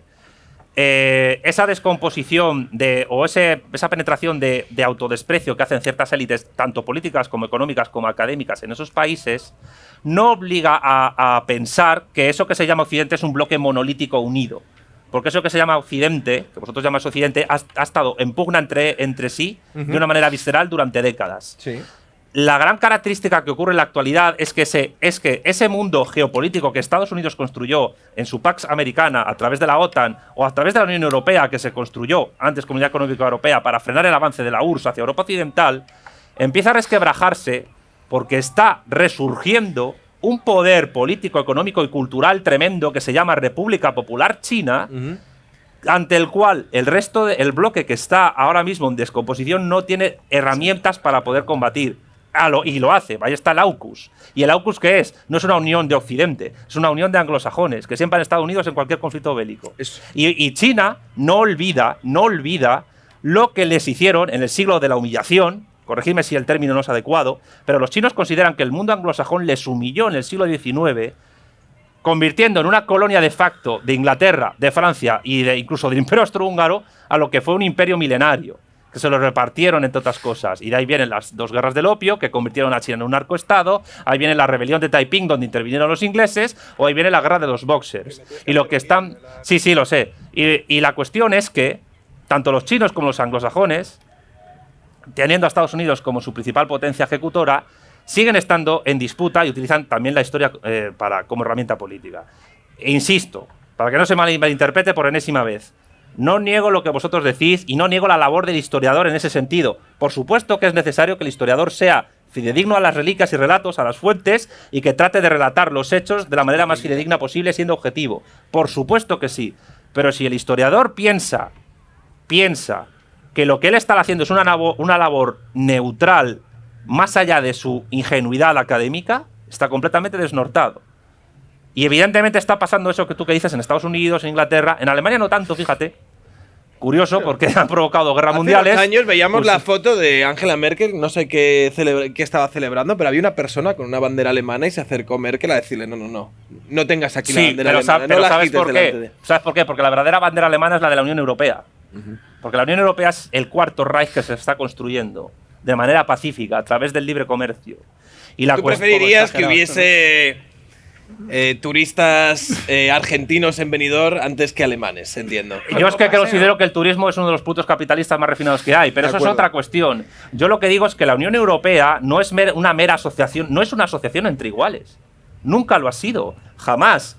En un momento dado, cuando Alemania estaba partida en dos, la Comunidad Económica Europea fue un instrumento de Francia para tratar de convertirse en el hegemón de Europa Occidental. Porque dijo, Inglaterra está mal, Alemania está partida, ahora entro yo. ¿Y qué han hecho los franceses siempre? Tienen una diplomacia fantástica, pero han tratado de construir imperios y siempre lo han hecho mal, han fracasado. Todo les ha durado cero. En el momento en que se cayó el bloque soviético y Alemania se reunificó y reconoció a Eslovenia y Croacia como estados independientes en la balcanización de Yugoslavia, Alemania una vez más se convirtió en el hegemón de Europa y está construyendo de manera pacífica lo que siempre ha pretendido hacer su gran burguesía, que es convertirse en el hegemón telúrico del continente. Y es que fíjate hasta qué punto llega el desconsuelo de los franceses, que hace 2 años toda la red pública de ferrocarriles franceses fue comprado por la empresa Siemens. Entonces, ¿qué ocurre? Que en la historiografía, en la economía y en un montón de disciplinas siempre hay juegos de poder. Y al final la geopolítica es lo que manda siempre. Y además, ¿qué ocurre? Que Alemania es de los pocos países que, a pesar de todo, se libra de persecución peyorativa desde fuera o desde dentro de su historiografía después de haber hecho lo que hicieron en el siglo XX. ¿Por qué? Pues porque se lo montan mejor y tienen mucho poder. Al final, todos son relaciones de poder.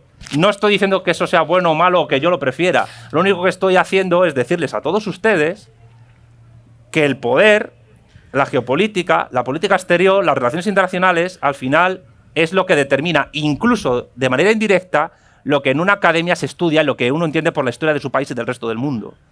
Y yo no estoy defendiendo solo que se digan mentiras para contrastar eso. Lo que estoy diciendo es que se puede utilizar la gran labor de Fernando Díaz Villanueva como historiador o de Academia Play como colectivo contra eso perfectamente. Bueno, señores y señores, YouTube es por la hispanidad. Bravo. Vamos por ahí. Es que se supone que teníamos como una fase de preguntas, que yo no sé si termina tiempo, yo creo. Yo creo que Santiago Hermesilla está tranquilo, va a reconstruir el imperio. Lo del hegemón telúrico. No, yo no quiero reconstruir el imperio. Lo que pasa es que no. el único youtuber por la hispanidad soy yo. Ese es el problema. Bueno, podéis preguntar lo que queráis, pero si alguien pregunta a Santiago que nos explique lo que es un hegemón telúrico, yo se lo agradeceré bastante. Un hegemón telúrico a ver, hay 2 tipos de imperios en base a lo que dominan: talasocracias y telurocracias. ¿Qué son las talasocracias? Las que se basan en el dominio de los mares. Sí. Por ejemplo, el Imperio Británico o el español. Las telurocracias, como el Imperio Mongol, son las que se basan en lo telúrico, en el dominio sobre todo de una gran masa de tierra. La diferencia es, está tratado geopolítica de hace años. No me estoy inventando nada. Bueno, pues que empiecen a preguntar, a ver. Hay varias preguntas. A ver. ¿Quién tiene el micrófono? No me dejan hablar sin mascarilla. ¿En serio? Me va a prestar uno aquí gentilmente. Te dejo yo la mía, aunque sea compartimos gérmenes, da igual. Bueno, no hace falta que te oímos. Va a ser complicado, pero bueno. Bueno, a ver, da igual. voy a hacer con mascarilla. Ay, yo tenía una aquí. Bueno, a ver, yo quería preguntaros porque tengo que declararme, yo soy muy fan de Fernando y de Javier, también de Sergio, no sigo sus canales y tal, pero tengo que reconocer desde que ha entrado Santiago en el juego este, ¿no? Plantea cosas que yo creo que son interesantes. Y es verdad que pese a que a vosotros siempre decís, bueno, que el historiador debe mantenerse de una forma neutra, acercarse a la historia de esa forma, yo creo que particularmente en España esa aproximación que vosotros decís no nos está beneficiando nada. De hecho, y estoy muy de acuerdo en eso con Santiago, lo que está convirtiendo es una especie de caos absoluto que tenemos ahora mismo donde nadie entiende nada. Y yo creo que sí que, bueno, no hace falta, como tú dices, hacer ninguna leyenda negra, pero muchos de los problemas que tenemos actualmente, me lo puedes decir, los nacionalismos, todo lo que tenemos también se basan en leyendas negras, ¿no? Esto es un continuo y yo creo que esa falta de, oye, nos podemos acercar a la verdad y promover esa verdad, ¿no? Porque parece, eso es lo que yo estoy muy de acuerdo con Santiago, es decir, oye, vamos a promover más las realidades que otra parte de nuestro país se dedica a completamente bueno, de alguna manera a esconder, ¿no? Y como que parece que siempre que tenemos que estar un poco a la defensiva y estar un poco...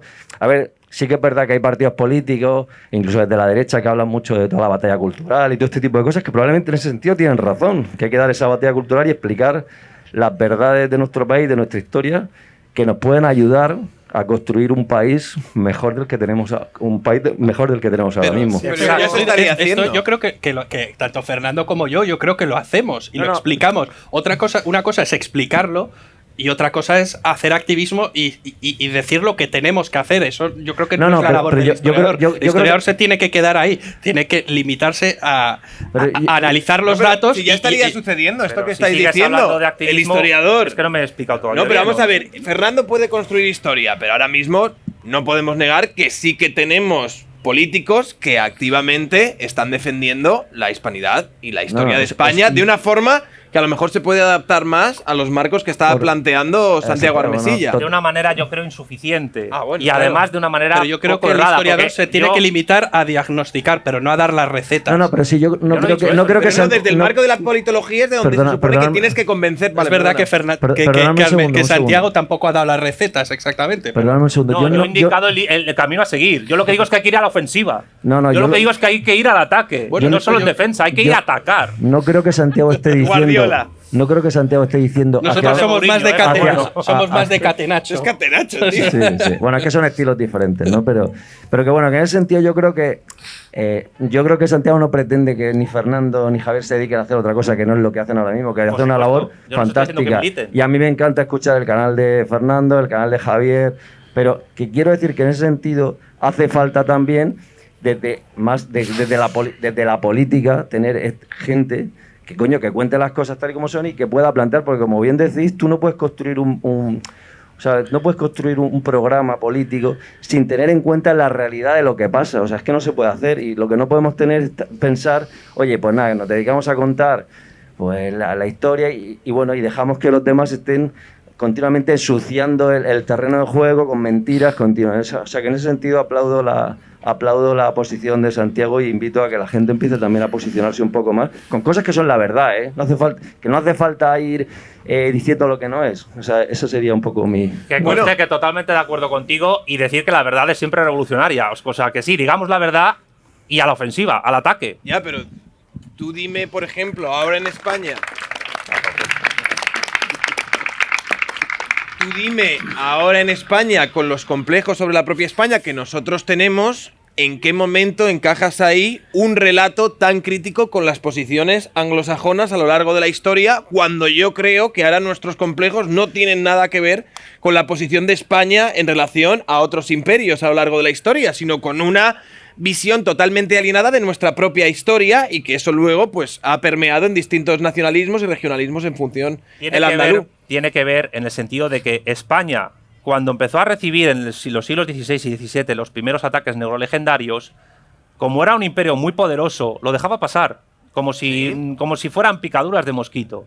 Cuando Francia consiguió instaurar, esto lo explica muy bien María Elvira Rocabarea en Fracasología, a la dinastía de los Borbones en lugar de los Austrias, y empezó a haber una relectura de la historia negativa de los Habsburgo para pasar a justificar el dominio de los Borbones como si eso fuera el paraíso terrenal, entonces la leyenda negra se instauró en las élites políticas, económicas y de clase de España y del imperio y por tanto de las repúblicas posteriores hispanoamericanas. Y ahí es cuando viene el problema, porque entonces se convierte en superestructural la leyenda negra en España. Y para alcanzar, como dice María Elvira, prestigio social, hay que ser negro legendario.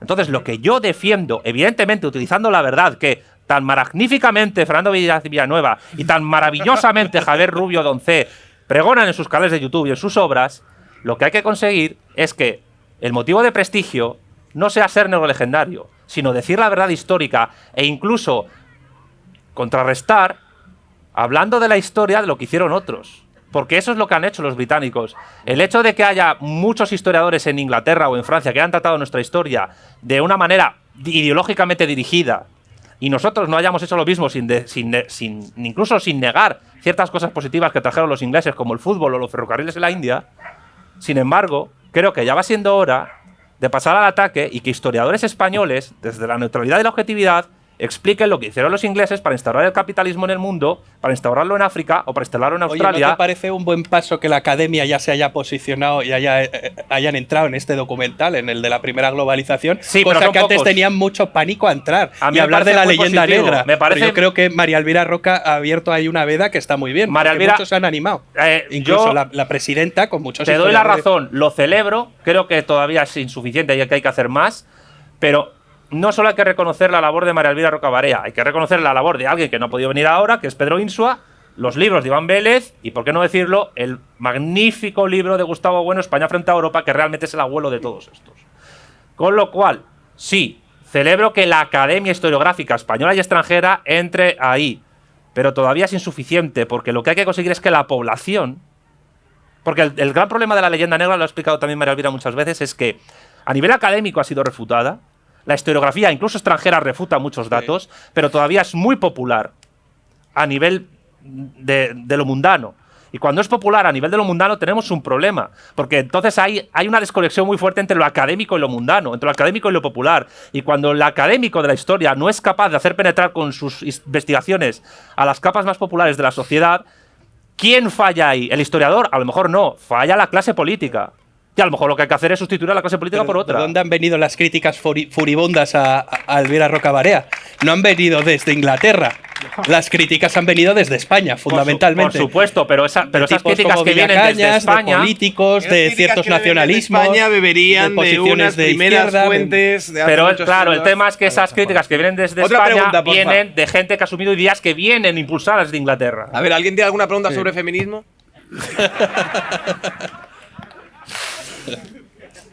Lo siento, si quieres afemir un poco. No, es broma, es broma. Bueno, muy interesante, ¿eh? Tengo que decir que era absolutamente escéptico porque a mí hablar de hispanidad de momento me pone los pelos de punta porque también soy heredero de una metahistoria que hemos mamado. Y yo soy, como diría el propio Santiago, historiador de jure, pero no de facto, porque yo salí espantado de la facultad una vez sacado mi licenciatura, porque una de las cosas que veía que no reconocía la gente es que un historiador tiene ideología y la plasma, sin duda que la plasma en su quehacer, y como cualquiera, igual que tiene ideología Santiago en su quehacer, todos tenemos ideología, eso es más que evidente, entonces conviene recordarlo. Ahora, visto este debate que ha sido muy interesante entre si el historiador tiene que tomar o no tiene que tomar partido creo que estoy muy de acuerdo con Santiago. Si no hubiera Santiago, habría que inventarlos. Porque hay que denunciar marcos. Pero creo que hay que denunciar todos los marcos. Porque esto es como el libro este, ¿no? De piensa en un elefante, ¿no? Estamos continuamente manejando marcos no solamente ideológicos, pero sí de una forma muy, muy, muy simplista y esquemática de ver el mundo y cada una de sus áreas. En esto los políticos son meros comunicantes de esos marcos y aprovechantes, porque se aprovechan de ellos sin duda, pero creo que aquí hay un tercer elemento a tener en cuenta, que es, y es mi petera, como dicen aquí en Murcia, mi petera, que es la libertad de expresión y el derecho inalienable a que todos podamos expresarnos sin que nos miren raro y sin que nos machaquen. Porque eso pasa en toda España y el problema es que no se oyen voces discrepantes, el problema es que no se educa a la gente para ser discrepante, el problema es que no hay foros como este en que se pueda discrepar. Y no se discrepa aquí porque si aquí fueras, que hay pocos, independentista te machacan, pero si eres no independentista en Cataluña te machacan. Porque en el fondo el problema es exactamente el mismo en todos los foros. En la universidad catalana solamente se respira lo que la mayoría, que no es mayoría, lo que la minoría del poder implanta. Pero aquí también. Y en un pueblo de Valladolid también. Y en todos los sitios. Y el antídoto es fomentar, desde mi punto de vista, claro, fomentar una total libertad de expresión, de opinión y que haya foros donde todo el mundo, sin miedo, pueda expresarse. Por eso me ha gustado mucho lo que he visto aquí hoy. Pero fíjate que precisamente por plataformas, nosotros somos youtubers por la hispanidad, pero fíjate que en plataformas como YouTube justamente yo creo que sirven para que aparezcan pequeñas islas que se salgan un poco fuera de lo que ciertas autoridades o cierta cultura hegemónica nos estaría imponiendo, y desde nuestros canales de YouTube pues yo puedo criticar cosas que antes de que yo abriese el canal pues no escuchaba demasiado en medios convencionales. Santiago Armesilla tiene su canal de YouTube, Academia Play puede hacer su divulgación histórica de la forma en la que él quiera sin tener ningún tipo de injerencia externa. Fernando Díaz Villanueva hace lo que le da auténticamente la gana y lo hace muy bien. Es un instrumento anglosajón, además. Y es un instrumento. Hay que utilizar todos los medios. YouTube o Tutubo, ¿cómo habíamos que llamar? Creadores de contenido. Hay una cosa que creo que conecta un poco con lo que él dice, y es que a través de estos medios se puede llegar, mediante la divulgación, a exponer investigaciones que en el ámbito académico formal universitario son minoritarias, marginales o prácticamente están fuera. Porque muchas veces lo que se llama libertad de cátedra no es tal, sino que es simplemente un instrumento ideológico para colocar personas en departamentos y que son lugares, batallas, trincheras de poder ideológico y político, muchas veces de partidos. Sí, en eso estoy totalmente de acuerdo. Entonces, ¿qué ocurre? Yo celebro que la verdad histórica a través de medios anglosajones o chinos, me da igual, lleguen a lo español medio, pero hay que tener en cuenta que nosotros tenemos un problema con cómo funcionan nuestras universidades y cómo funciona la forma en que la investigación académica se acredita profesionalmente, porque para poder comer uno tiene que publicar, normalmente acreditarse en la NECA, en inglés, tratando temas que se tratan en Estados Unidos, con el sesgo en ciencias sociales y en humanidades sobre todo. Quizás habría que salvar aquí medicina y algunas ciencias naturales, biología no tanto, pero tiene que aceptar ciertas ideologías para poder acreditarse y comer. Los franceses, por ejemplo, pasan de esas reglas y tienen sus propios liceos. En Argentina todavía existe una inercia histórica por el cual esos ritmos académicos no existen. Pero en el momento en que uno tiene que, para ser aceptado en ciencias sociales y humanidades, en historiografía, tiene que ser aceptado reproduciendo investigaciones que ya se han hecho con un sesgo ideológico muy determinado, la libertad de cátedra se prostituye y tenemos un problema científico, pero en el fondo social también, porque también eso produce, entre otras cosas, un divorcio entre el historiador que se dedica a la divulgación, que no deja de ser académico de cierta manera, pero no formal porque no estás en la universidad, y la gente de a pie. Y en el momento en que podamos reformar la universidad para que eso deje de existir y haya una verdadera conexión entre lo académico y lo popular y una retroalimentación efectiva, estaremos, yo creo, que en el buen camino. Y eso no se produce, aunque a través de las redes sociales se puede hacer algo, pero luego, claro, tienes los ataques, las contestaciones, etcétera. Y ahí es donde se ve donde sociológicamente la leyenda negra sigue siendo una ideología hegemónica. O sea, yo lo que quiero decir siempre es que la leyenda negra es una ideología. Buenas noches. Mi nombre es Emilio Valls. Un placer estar con vosotros. Felicitar a todos. Un placer conocer personalmente a Fernando, que soy admirador de él. Y lo que yo quería reflexionar aquí, preguntar un poquito, es que yo creo que en el fondo los cuatro tenéis razón, de una cierta forma. Hay gente que puede ser español, incluso españolista, pero que el patrioterismo de pacotilla les resbala. Entonces yo no sé si defender a España o defender la hispanidad se hace mucho mejor siendo muy agresivo, como dice Santiago, que igual sí se puede hacer así. Yo no soy agresivo.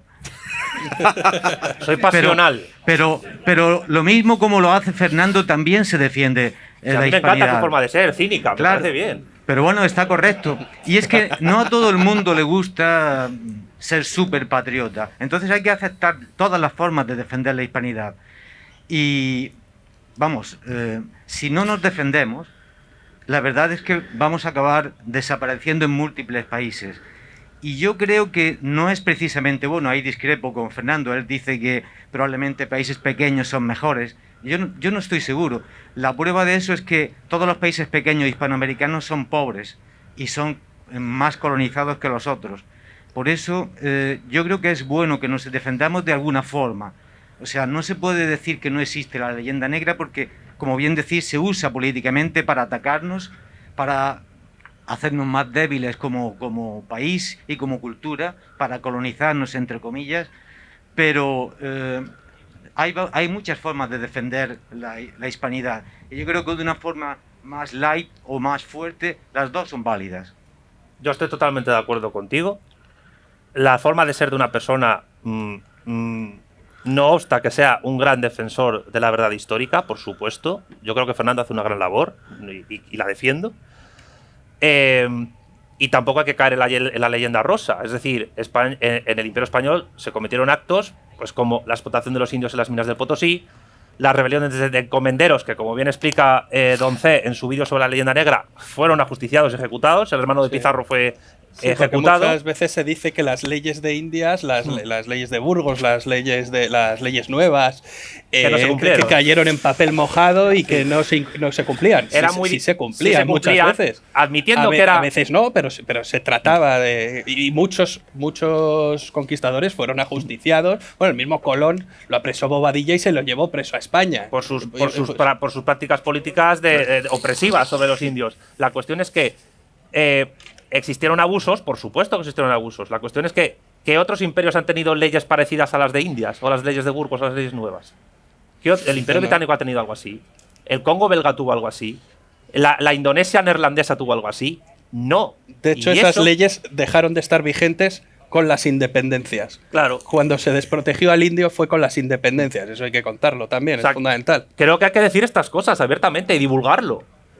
Y no hay que negar las cosas que se hicieron mal, incluso en la propia España. Se está diciendo ahora mucho, que Fernando VI intentó promover el exterminio de los gitanos en España. Hubiera sido terrible que eso hubiera ocurrido. Por fortuna no ocurrió. Pero ¿cuál es la leyenda rosa? La leyenda rosa- La leyenda rosa es de leyenda negra igual. No, la leyenda rosa, a mi juicio. Es inventada por los negros legendarios. Eso es lo que iba a decir yo ahora. La leyenda rosa actualmente no es algo hegemónico ni que existe. Nadie puede. Bueno, defender también en su existe sano- cierto patrioterismo barato que yo creo que a todos nos Pero eso es escama un diferente. poco. A mí me escama. Y a usted Yo soy un también patriota- le Mira. parece que esa no es la manera. Con Yo soy un- patrioterismo barato yo creo que no se lucha contra la leyenda negra. Exactamente. Porque muchas veces generas una caricatura y queda ridículo y no.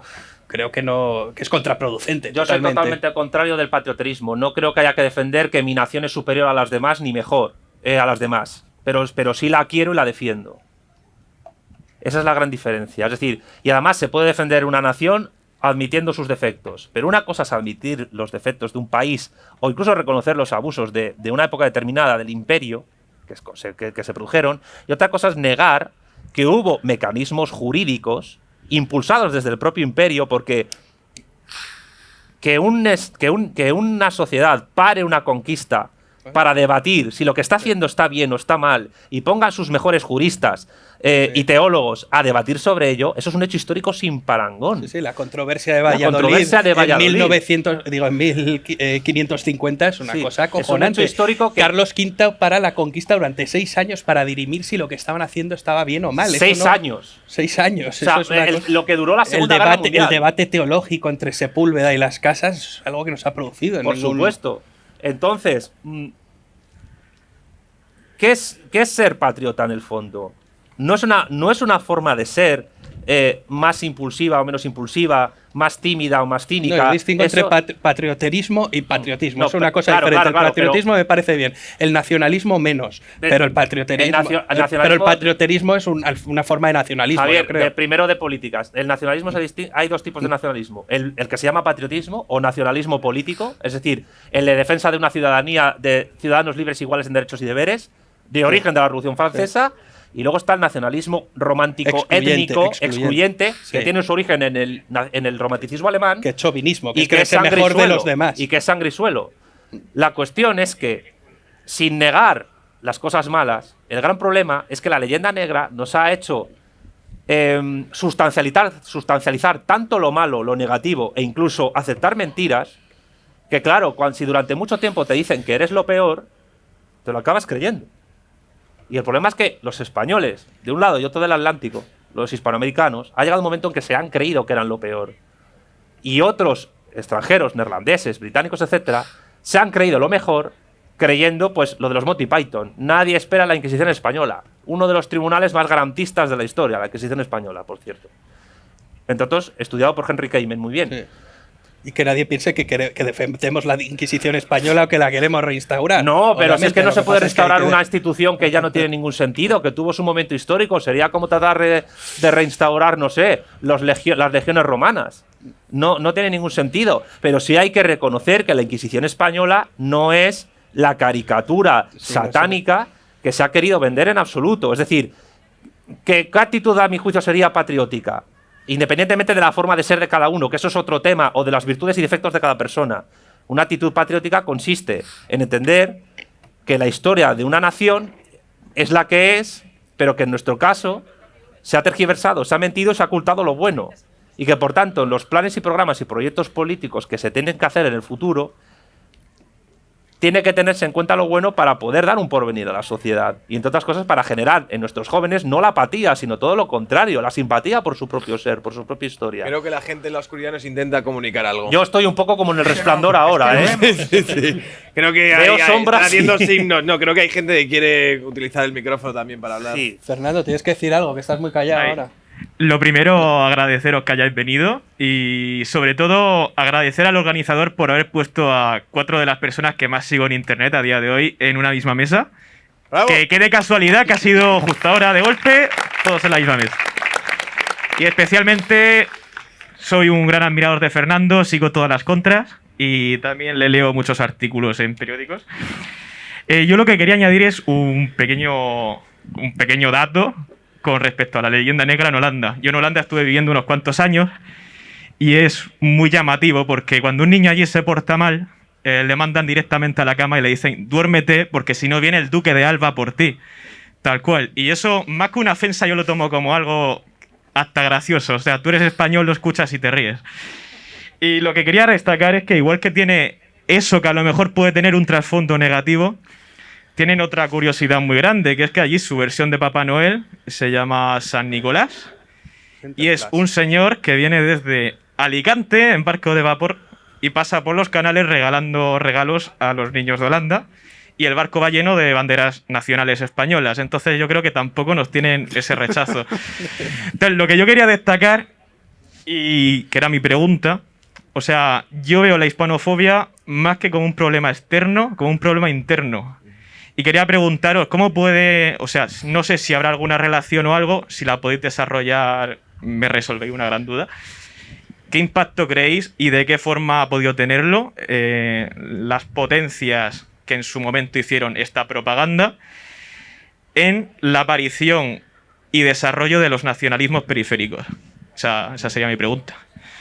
Vamos a... Fernando lleva mucho tiempo callado y yo creo que es un seguidor tuyo, Fernando, con esto. Bueno, el nacionalismo periférico en España, lo que entendemos por nacionalismo periférico, esencialmente el catalán y el vasco, aparecen a finales del siglo XIX y empiezan a tomar cuerpo ya en el siglo XX. Es cuando se ha perdido Cuba y Filipinas y el país se encuentra en plena etapa de la regeneración, ¿no? En una crisis nacional importante, sobre todo en las capas intelectuales, ¿no?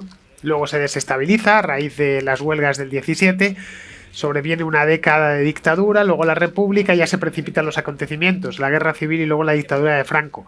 En la dictadura de Franco se practicó un patrioterismo, un poco de opereta de zarzuela, el Florido Pensil, que no le hizo tampoco ningún favor a la historia de España, porque la simplificó excesivamente, incidió demasiado en lo que se conoce hoy como leyenda rosa, es decir, la historia de España vista en el franquismo era la historia oficial, por lo menos, una sucesión de éxitos uno tras otro, de heroicidades y demás, de manera sin matices y muy aplanada, por lo menos para los escolares. Se ve, por ejemplo, en el cine de posguerra, de los años 40-50, ese nacionalismo que hoy nos hace, nacionalismo español, quiero decir, que hoy nos hace tanta gracia porque desapareció hace tiempo, y como reflujo, pues sobrevino o renació la cuestión regional, tanto en Cataluña como en el País Vasco, y luego se extendió a otras partes de España. Y ahí hay un punto, no sabría yo en qué momento fue, pero debió ser en torno a los años 60, 70, en el que la izquierda española, la que luego ya se incorpora en la transición, decide que apostar claramente por la disgregación, más que no es el Partido Comunista del año 80, no es el Partido Comunista del año 50, que estaba en el exilio, ¿no? Entonces empieza a utilizar esos eufemismos que hoy son tan habituales como Estado español, este país. Los símbolos nacionales se considera que son tomados del franquismo, a pesar de que la bandera es muy anterior, ¿no? Viene en origen de Carlos III, aunque no fue oficial hasta tiempos de Isabel II. La propia Marcha Real, que era lo mismo, de tiempos de Carlos III. Vamos, que se empieza a identificar España como la historia de un fracaso y que por lo tanto pues no tiene mucho sentido seguir manteniéndola. Esta es un poco la idea de la general de la izquierda en España desde hace ya 40 o 50 años. Yo siempre la he vivido, como no tengo todavía medio siglo, pues no he vivido otra cosa. No tenéis más que ver en un mitin de cualquier partido de izquierda, y con esto hablo del PSOE hasta la extrema izquierda, que no veréis una sola bandera de España, y de hecho evitan incluso pronunciar la palabra España, por eso utilizan los eufemismos, ¿no? Y mientras que la derecha se apropió de eso, a partir sobre todo de la transición, vio que era invertir un capital electoral, ¿no? Pues nosotros defenderemos esta idea y la repetiremos una y otra vez. La última versión pues la tenemos con Vox ahora, ¿no? Que van a 70 Españas por minuto, es decir, lo van diciendo continuamente, sacan las banderas por todas partes. A mí me parece excesivo. Yo no estoy ni orgulloso ni avergonzado de ser español, es un hecho puramente azaroso, lo soy y ya está, no tengo problemas con ello. Eso sería lo ideal, mi aproximación al asunto ¿no? No tengo la culpa ni de haber nacido español, ni una cosa, ni por una cosa ni por la otra, ¿no? Me gusta mi país, evidentemente, mucho además, porque he nacido en él y me he criado en él y he vivido en él, pero no tengo una aproximación apasionada hacia lo hispano o lo español. Sería lo suyo. Ahora entiendo que no todo el mundo es tan frío y desapasionado como yo, ¿no? Está bien que la gente sienta cierto orgullo por su propio país y esté dispuesto a defenderlo, ¿no? Y eso es bueno. Y que no... Caray, que no lo odie, por lo menos, que es un poco lo que nos encontramos con que media España, si no odia, si al menos desprecia lo que son ellos mismos, lo que somos nosotros mismos. De ahí que caemos a menudo, y a mí eso me entristece, porque no lo hacemos todo mal los españoles. De hecho, muchas cosas las hacemos muy bien. A efectos políticos somos un país en muchos aspectos ejemplar. El siglo XX español, con la excepción de la Guerra Civil, es un siglo muy tranquilo. No estuvimos en la Primera Guerra Mundial, tampoco en la Segunda Guerra Mundial, evitamos los grandes bajíos de la política internacional y de los problemas internacionales durante todo el siglo, hicimos una transición sin apenas víctimas durante unos años, mientras otros países se desangraron para hacer lo mismo. Hemos construido un país moderno, que somos en muchos aspectos la envidia no ya de Europa, sino del mundo entero. Figuramos entre los que más vivimos del mundo, con unos niveles de felicidad bastante altos.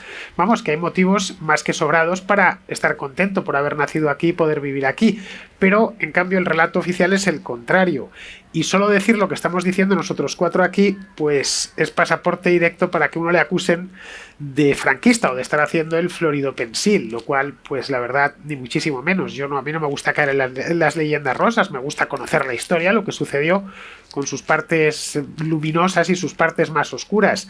Ahora bien, en la historia de España siempre se ha incidido en la parte oscura del asunto. No puedes conocer, por ejemplo, la conquista de México o la del Perú si antes no dices 700 veces que lo sientes mucho por los indios que murieron, ¿no? Todas las conquistas muere gente, ¿no? Y hay alguien que consigue imponerse, que conquista, ¿no? Y hay otro que es el conquistado.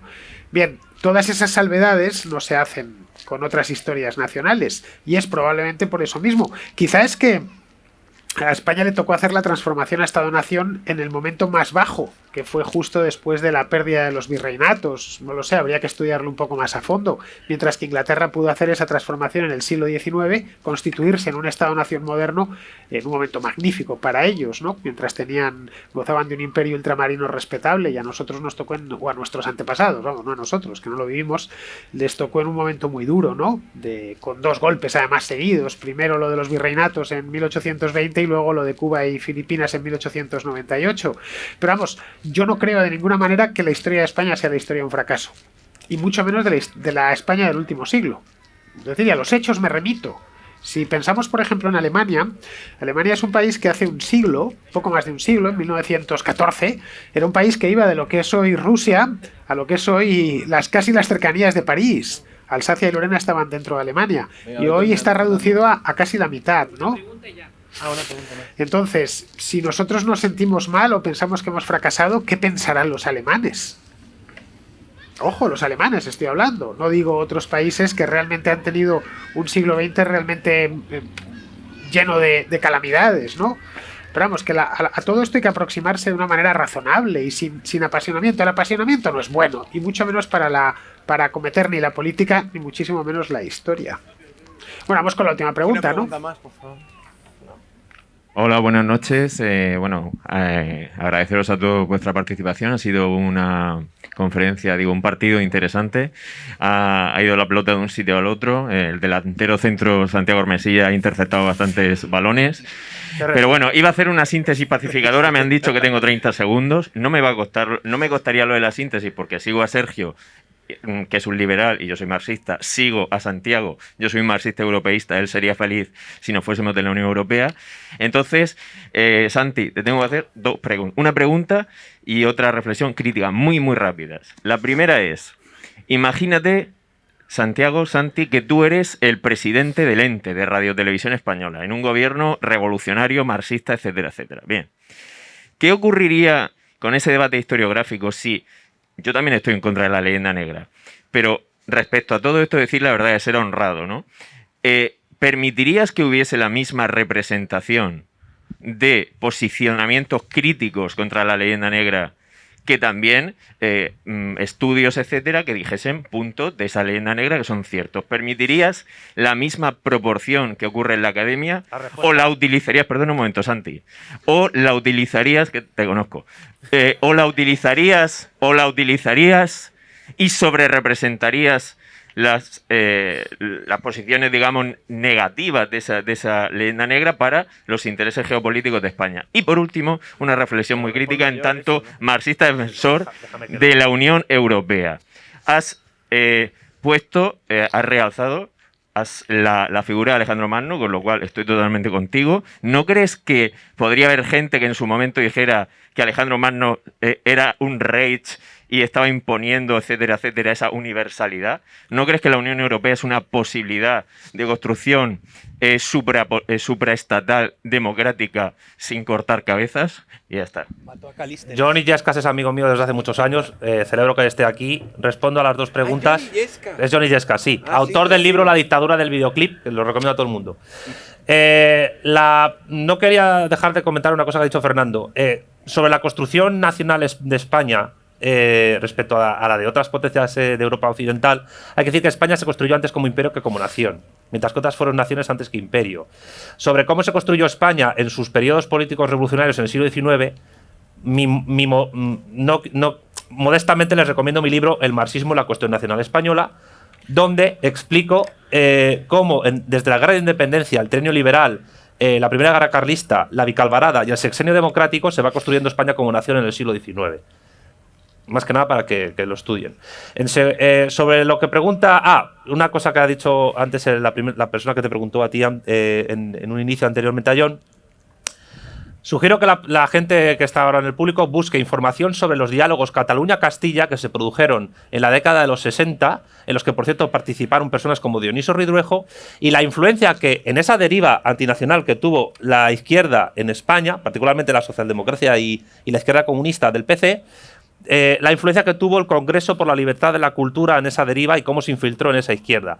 Congreso por la Libertad de la Cultura, organizado por la CIA y formado por izquierdistas antisoviéticos. Busquen información sobre el Congreso por la Libertad de la Cultura. Iván Vélez, ¿no? Iván Vélez habla sobre eso mucho. Respecto a la pregunta de John, sí. Yo haría una mesa equitativa, 3 historiadores negro legendarios, 3 historiadores críticos con la leyenda negra y un moderador. Y a ser posible a escala internacional. No solo españoles, sino de otros países. Y que discutan sobre ello. ¿Quién ha propuesto esto en respuesta a Andrés Manuel López Obrador? Marcelo Gullo. Porque López Obrador ha criticado a Marcelo en su libro Madre Patria, acusándole de realista, como si defendiera la vuelta a los virreinatos. En absoluto, Marcelo es republicano y argentino. Y Marcelo le ha propuesto en un lugar neutral, Suiza, se haga un debate. 3 historiadores partidarios de sus tesis, 3 historiadores, incluido yo, partidarios de las otras tesis, y un moderador suizo, por ejemplo. Sí, John, yo haría un debate así en la televisión española, sin ningún tipo de problema. Que la verdad prevalece. La verdad siempre prevalece, es revolucionaria. Y sé qué bando ganaría. Y en segundo lugar, no es comparable el proyecto de la Unión Europea con el proyecto de Alejandro Magno. El proyecto de la Unión Europea es un proyecto regional europeo, no universal, y basado simplemente en el comercio y en un hegemón, Alemania, que es una, telúrico evidentemente, que es una aspiradora de recursos naturales, humanos y mercantiles del resto de estados. La prueba más trágica de ello es lo que le ha pasado a Grecia en los últimos años. Grecia prácticamente ha sido destruido por esa aspiradora llamada Alemania. No hace falta, es decir, entre países democráticos sigue habiendo conflictos, sigue habiendo geopolítica y sigue habiendo relaciones de poder. Pensar que la democracia, por muy avanzada que sea, elimina ese tipo de cuestiones es precisamente no entender cómo funciona el mundo. Bueno, pero también se ha destruido por sus propios errores políticos. Por supuesto, no solo por Alemania. Yo no lo niego, yo lo niego, pero en el momento en que Alemania construye una Unión Europea a su servicio y pone el euro al nivel del marco alemán para que el resto de potencias se ponga ahí, y es verdad que las clases dirigentes griegas falsearon sus cuentas públicas para poder entrar en el club, el problema es que cuando en un momento dado esa Grecia que ha tenido que falsear sus cuentas tiene que depender del turismo para poder vivir holgadamente en Europa y mientras que Alemania conserva su potencia industrial sobre el resto, cuando hay un referéndum para no pagar la deuda externa en Grecia y gana el no pagarla y Tsipras se baja los pantalones ante Alemania y dice que se paga, ahí es donde se ve lo que es la Unión Europea. Que en absoluto es el proyecto de no tiene nada que ver con el proyecto de Alejandro Magno. Alejandro Magno fue un líder militar y un monarca que trató de helenizar el mundo entero. Y por eso, esto puede ser un poco cinematográfico por mi parte, pero si alguien ha visto la película de Alejandro Magno, de Oliver Stone, que vea el discurso que hace Alejandro Magno ante sus soldados, diciéndoles: si vosotros me dejáis, yo continuaré avanzando con mis asiáticos. Ahí está el imperio generador funcionando, cosa que no es la Unión Europea. Pero mató a Calístenes. Oye, me dice Alberto que tenemos... Pues será por algo, bien matado está. No, es que eso está en 1492, España contra sus fantasmas, que es de Pedro Insua, que no ha podido venir.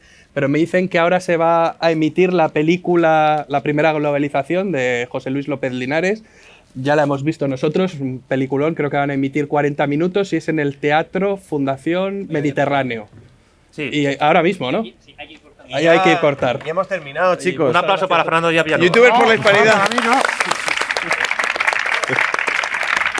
Daros un abrazo hispano. Con lengua. Muchas gracias a todos.